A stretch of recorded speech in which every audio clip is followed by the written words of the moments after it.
बात करते हैं अब माइनर एंड कोफैक्टर क्या होता है। तो वही माइनर एंड कोफैक्टर बहुत आसान है, एक बार देख लीजिएगा समझ में आ जाएगा। क्या है माइनर और कोफैक्टर? तो determinant form by deleting ith row and jth column is called minor of element aij। यानी कि एलिमेंट जो aij है इसमें ith रो और jth कॉलम को डिलीट करने के बाद जो डिटर्मिनेंट बचेगा उस डिटर्मिनेंट को कहेंगे इस एलिमेंट aij का minor. It is denoted by mij, यानी कि aij एलिमेंट के माइनर को हम लोग डिनोट करेंगे mij से।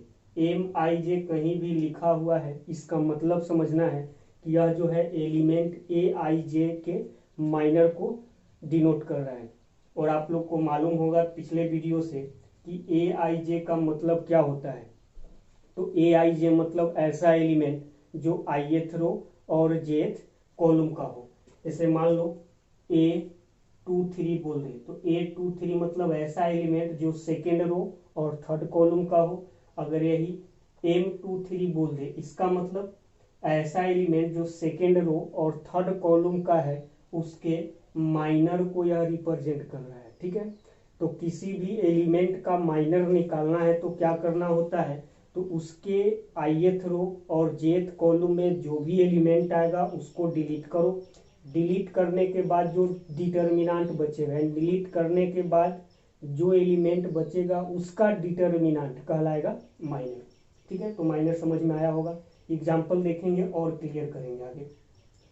कोफैक्टर ऑफ aij, कोफैक्टर क्या होता है, तो sign of position of aij into minor of aij। यानी कि एलिमेंट aij का कोफैक्टर निकालना है तो इस एलिमेंट के साइन ऑफ पोजीशन में उसका माइनर मल्टीप्लाई कर देंगे। अब साइन ऑफ पोजीशन क्या होता है ये भी हम लोग पिछले वीडियो में डिटेल से चर्चा किए थे, याद करने का तरीका भी बताए थे।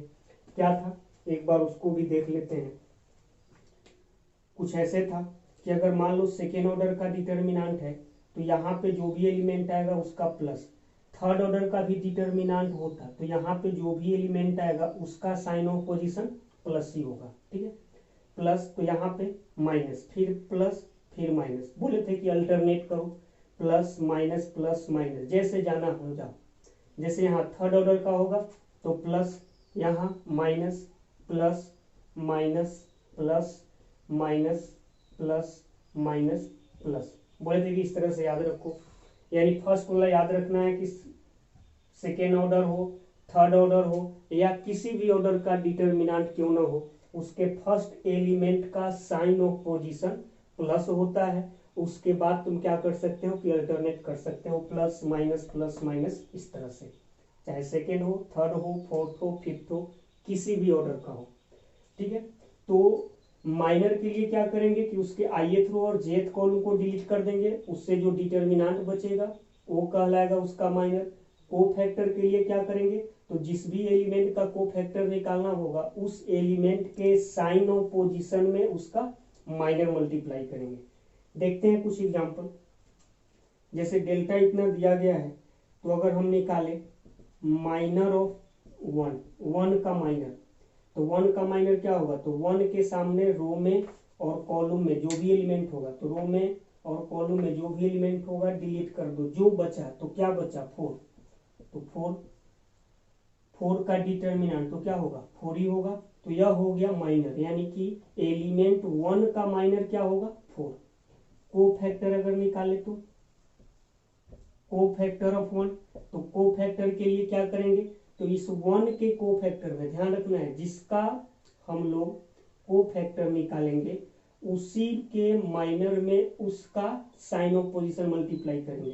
तो कोफैक्टर ऑफ 1 के कोफैक्टर के लिए 1 का साइन ऑफ पोजीशन, तो 1 का साइन ऑफ पोजीशन तो प्लस होता है क्योंकि पहला एलिमेंट है, तो प्लस इंटू 1 का माइनर, तो 1 का माइनर अभी निकाले कितना, 4, यानी क्या हो जाएगा 4। चलो माइनर अगर हम निकाले माइनर ऑफ 2 का माइनर, चलो इधर लिख दे रहे हैं, माइनर ऑफ 2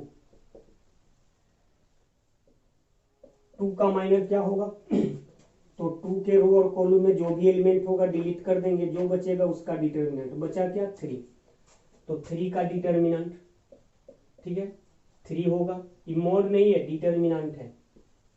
कोफैक्टर क्या हो जाएगा, तो कोफैक्टर ऑफ 2, तो 2 के कोफैक्टर के लिए 2 का साइन ऑफ पोजीशन में माइनर मल्टीप्लाई करेंगे 2 का, तो 2 का साइन ऑफ पोजीशन क्या होगा, तो इसका प्लस और इसका माइनस, तो माइनस इंटू इसका कोफैक्ट माइनस 3, तो यही हो गया कोफैक्टर 2 का हो गया -3। चलो 3 का अगर हम माइनर निकालें, माइनर ऑफ 3, तो 3 का माइनर कितना होगा, तो डिलीट कर दो, क्या बचेगा, सॉरी ये वाला और ये वाला डिलीट होगा, तो क्या बचेगा 2, तो 3 का माइनर हो जाएगा 2। कोफैक्टर, कोफैक्टर ऑफ 3, 3 का कोफैक्टर क्या होगा, तो 3 के साइन ऑफ पोजीशन में माइनर मल्टीप्लाई करेंगे, 3 का sign of position plus minus, यानी माइनस और इसका -2। माइनर ऑफ 4, 4 का माइनर क्या होगा, तो बता सकते हो 4 का माइनर हो जाएगा कितना 1, और कोफैक्टर ऑफ 4, कोफैक्टर ऑफ 4, 4 का कोफैक्टर क्या होगा, तो 4 का कोफैक्टर इसके साइन ऑफ पोजीशन में माइनर मल्टीप्लाई करेंगे, प्लस माइनस क्या होगा प्लस इंटू 1, ठीक है। तो माइनर क्या होता है, तो माइनर के लिए जिस भी एलिमेंट का माइनर चाहिए तो उसके ith रो यानी उसके सामने रो और कॉलम में जो भी एलिमेंट होगा उसको डिलीट कर दो। डिलीट करने के बाद जो एलिमेंट बचेगा उसका डिटर्मिनेंट कहलाएगा माइनर। कोफैक्टर के लिए क्या करेंगे, तो कोफैक्टर के लिए उस एलिमेंट का साइन ऑफ पोजीशन उसमें मल्टीप्लाई कर देंगे। और साइन ऑफ पोजीशन कैसे देखेंगे, तो यहाँ से तो क्लियर हो गए, तो आसान है। चलो और एग्जांपल लेते हैं। डेल्टा 2 -3 0 4 1 6 -3 या -2 1 5 इतना दिया गया है। और कह रहा है find minor and cofactor of each element of रो 3 या थर्ड रो।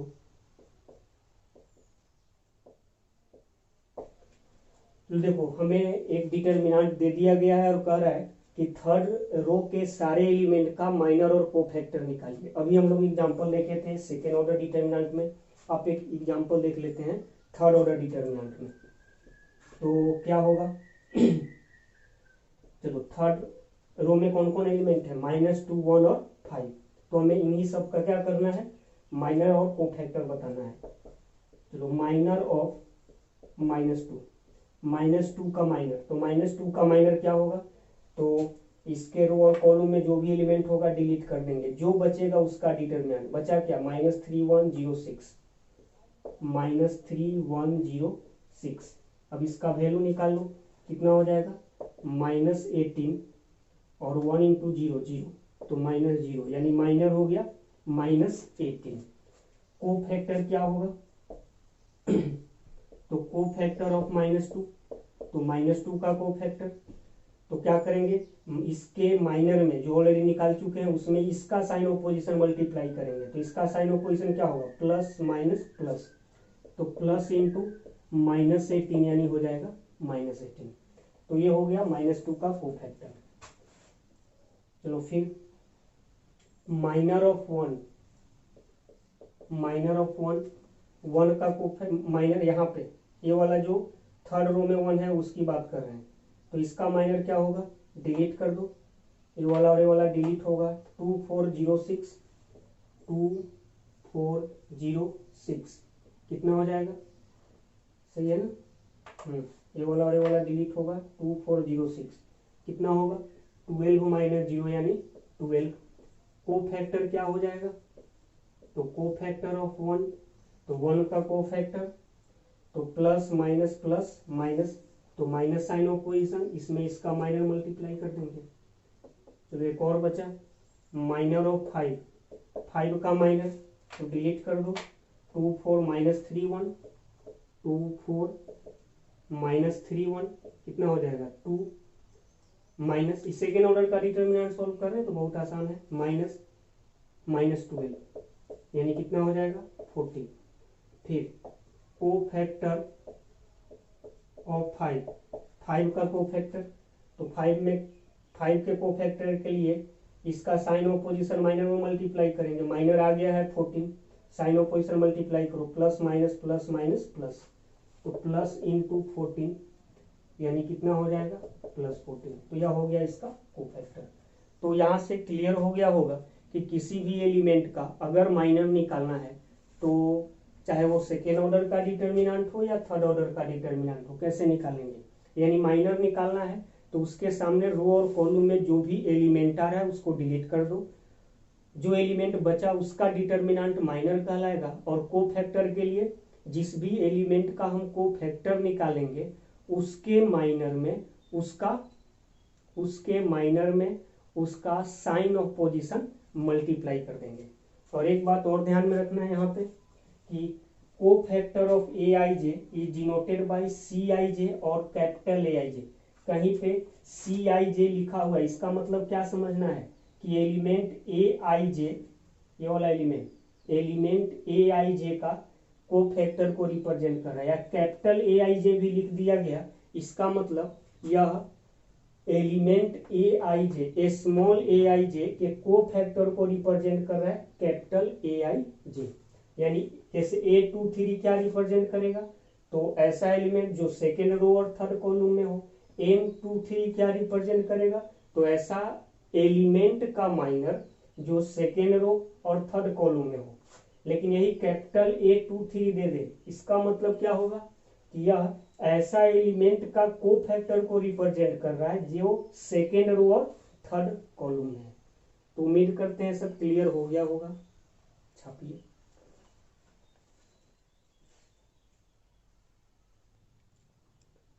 कुछ नोटेबल पॉइंट्स देख लेते हैं जो इंपॉर्टेंट है, ध्यान में रखना है। देखिए क्या है,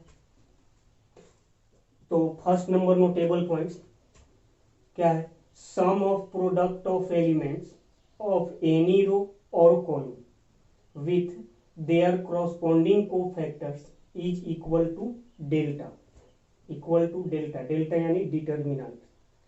क्या बोल रहा है कि sum of product of elements of any row और column with their corresponding cofactor is equal to delta, मतलब किसी भी एलिमेंट, किसी भी रो या कॉलम के जितना भी एलिमेंट है, ठीक है, किसी भी रो या कॉलम के सारे एलिमेंट को उसके कॉरस्पॉन्डिंग कोफैक्टर से प्रोडक्ट करके सम निकालो, तो जो उसका वैल्यू आएगा उसी डिटर्मिनेंट के वैल्यू के बराबर आएगा। ठीक है, एग्जाम्पल देखते हैं, क्लियर करते हैं और ज्यादा, अगर क्लियर नहीं है तो।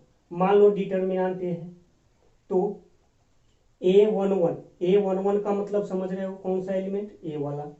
कैपिटल A11 का मतलब समझ रहे हो इसी एलिमेंट का यह कोफैक्टर है।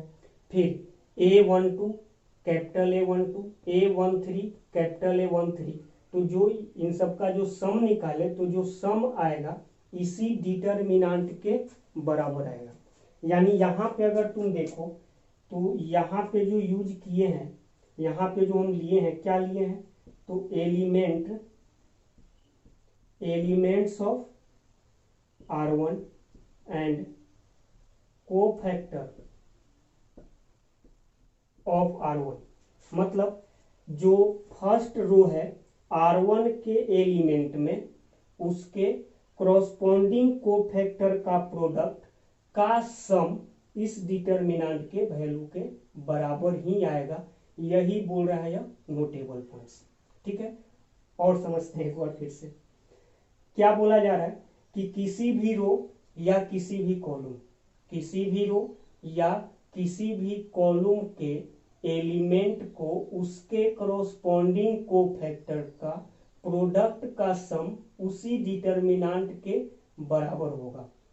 तो यहाँ पे जो पहला वाला एग्जांपल हम लिए हैं, इसमें क्या किए हैं कि देख लो A11, A12, A13 first row का एलिमेंट है, capital A11, capital A12, capital A13, यानी फर्स्ट रो के ही क्रॉसपोंडिंग एलिमेंट का कोफैक्टर है। तो इस फर्स्ट रो के सारे एलिमेंट में उसके क्रॉसपोंडिंग कोफैक्टर का प्रोडक्ट का सम जो होगा उस डिटर्मिनेंट के वैल्यू के बराबर होगा। यहाँ रो लिए हैं तो उसी रो के क्रॉसपोंडिंग कोफैक्टर को मल्टीप्लाई किए। हम चाहे तो कॉलम भी ले सकते हैं, जैसे यहाँ पे सेकेंड एग्जांपल देखो, A12, A22, A32, A12, A22, A32 क्या है, सेकेंड कॉलम का एलिमेंट है। फिर capital A12, capital A22, capital A32 यह किसका है, तो इसी एलिमेंट का कोफैक्टर को रिप्रेजेंट कर रहा है। तो यहां से देख सकते हो कि सेकेंड कॉलम के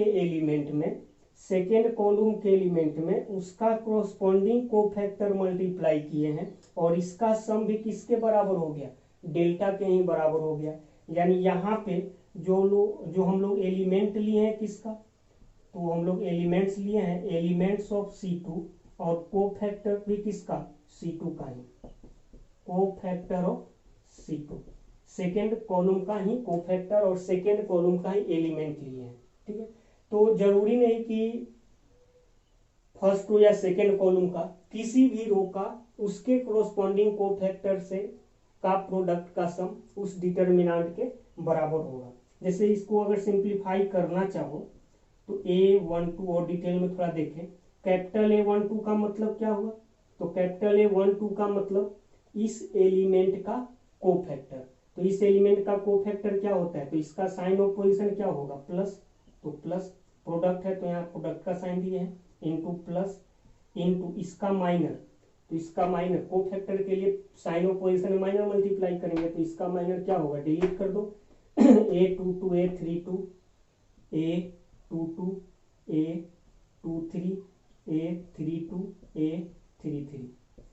ठीक है, तो ये वाला तो एलिमेंट हुआ और कैपिटल A12 के जगह पे इतना आया प्लस A22 कैपिटल A22 क्या होगा, तो कैपिटल A22 इस एलिमेंट का कैपिटल A22 ये वाला एलिमेंट और कैपिटल A22 इसी एलिमेंट का, अच्छा यहाँ गड़बड़ लिख दिए,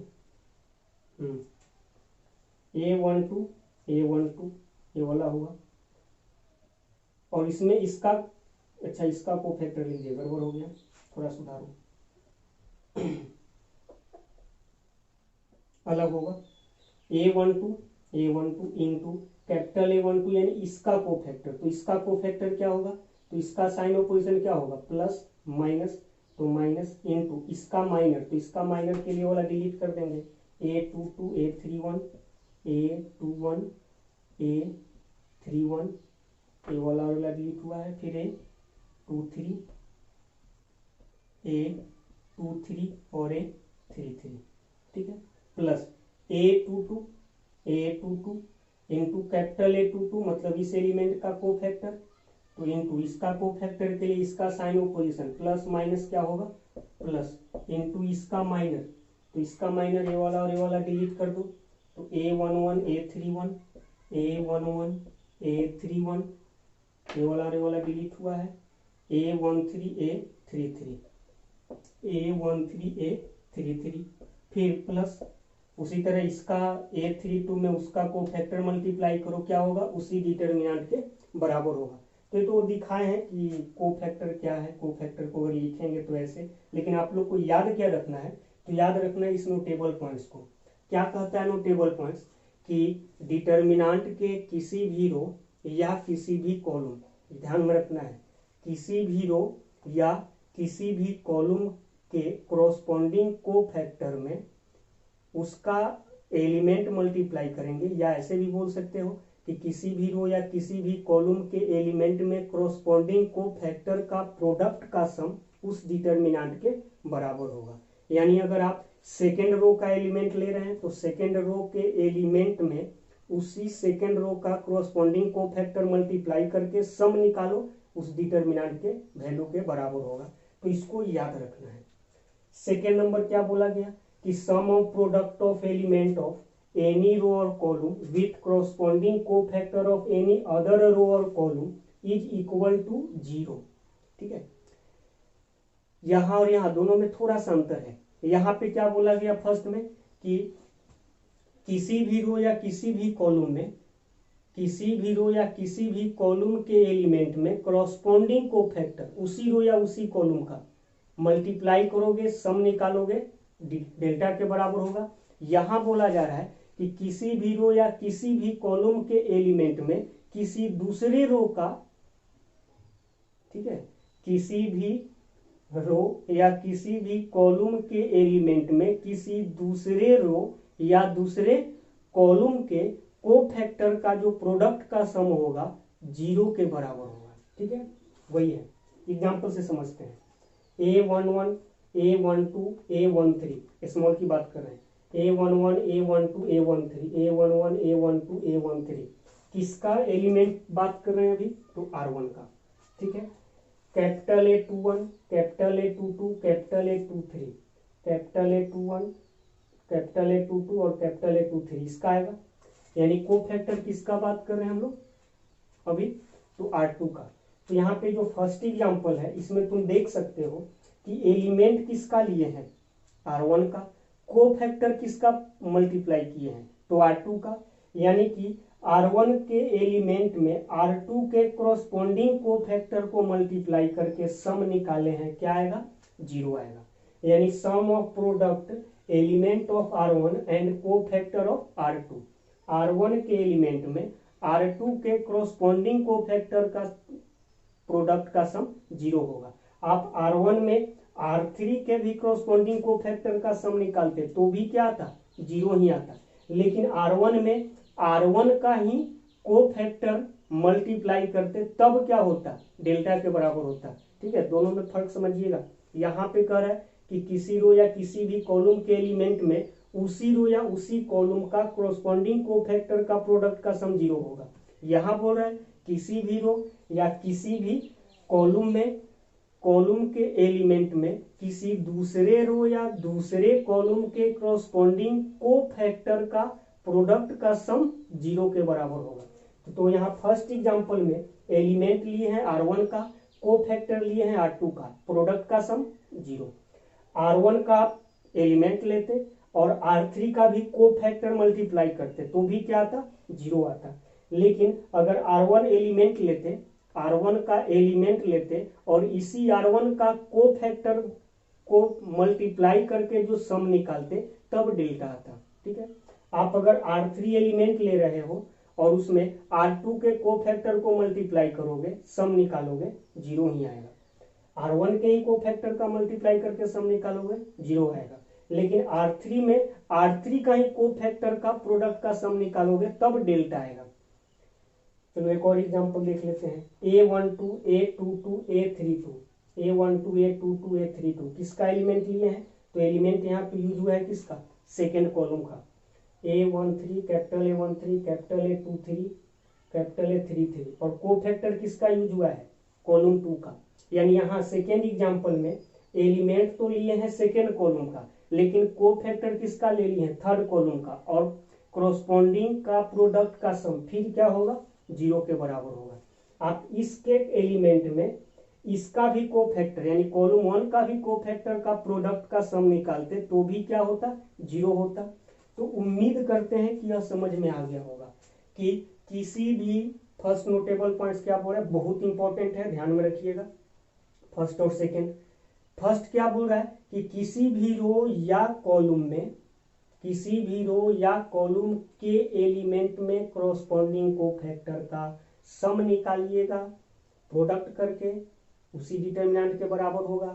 सेकेंड बोल रहा है किसी भी रो या किसी भी कॉलम के एलिमेंट में किसी दूसरे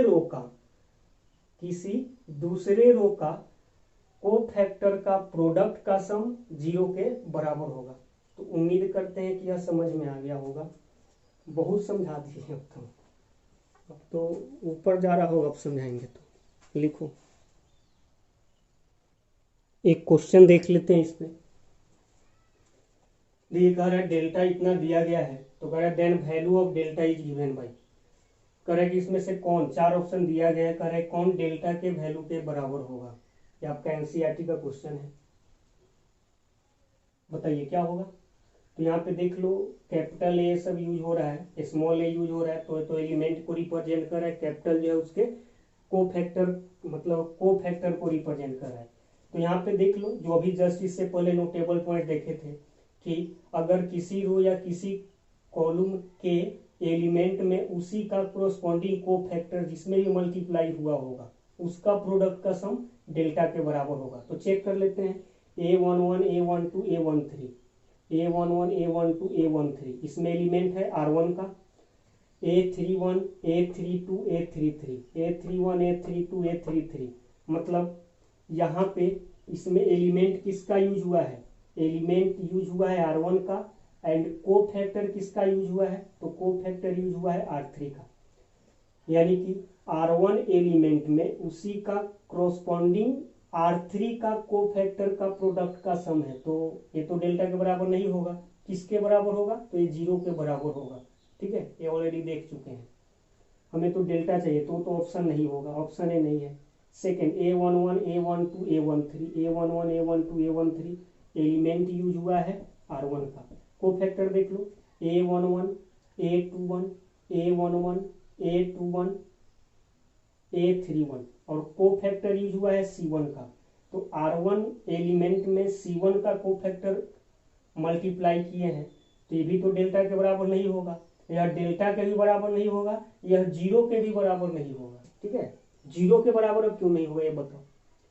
तो इसमें एलिमेंट यूज हुआ है R1 का, रो का एलिमेंट यूज हुआ है और किसी दूसरे रो का ही, ठीक है, रो का एलिमेंट में किसी दूसरे रो का ही कोरस्पॉन्डिंग को फैक्टर का प्रोडक्ट का सम 0 के बराबर होता है। लेकिन यहाँ रो एलिमेंट यूज हो गया है रो का और को फैक्टर यूज हो गया है कॉलम का। ठीक है, मतलब यहाँ पे R1 के एलिमेंट में R2 या R3 में से किसी का भी को फैक्टर का प्रोडक्ट का सम निकालते तो 0 आता, लेकिन R1 के एलिमेंट में C1 C2 या C3 का को फैक्टर का प्रोडक्ट का सम वो 0 के बराबर नहीं होगा। रो में अगर एलिमेंट ले रहे हैं तो रो का ही क्या करना होगा, को फैक्टर लेना होगा। अगर एलिमेंट कॉलम का ले रहे हैं तो कॉलम का ही आपको को फैक्टर लेना होगा। ठीक है, तो बस ऐसा ही ऑप्शन था, थोड़ा दिखा दी और थोड़ा डिटेल में थोड़ा डीप अंडरस्टैंडिंग हो जाएगा।